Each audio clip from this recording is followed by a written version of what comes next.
उहाँले एकचोटि पढिदिनु पर्यो। नियमावलीमै के लेखिएको छ भनेदेखि प्रधानमन्त्रीले तोक्नु भएको नेपाल सरकारबाट प्रतिनिधि, उहाँकै क्याबिनेटबाट उहाँले तोक्नु भएको छ प्रतिनिधि, उहाँले चाहिँ टेबल गर्न सक्नुहुन्छ नीति तथा कार्यक्रम र उहाँले नै छलफल अगाडि बढाउन सक्नुहुन्छ भन्ने नियमावलीमै टेकेर उहाँले यो सबै निर्णय पनि लिनुभएको हो।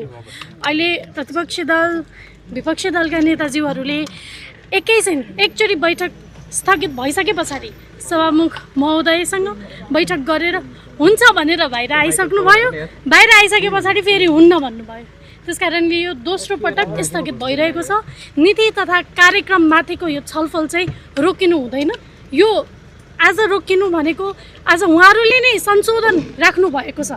उहाँहरूले नै आफ्नो संशोधनमाथि चाहिँ कुराकानी गर्नुपर्ने अवसरमा यतिको टाइम स्पेन्ड हुनु भनेको चाहिँ हामीलाई राम्रो लागिरहेको छैन। विपक्षी दलका नेताहरूले सांसदहरूले के भनिराख्नु भएको छ भने प्रधानमन्त्री बालेन्द्र शाह जनताका प्रश्नबाट भाग्नुभयो, जवाबदेही बन्नु भएन भन्नुभएको छ।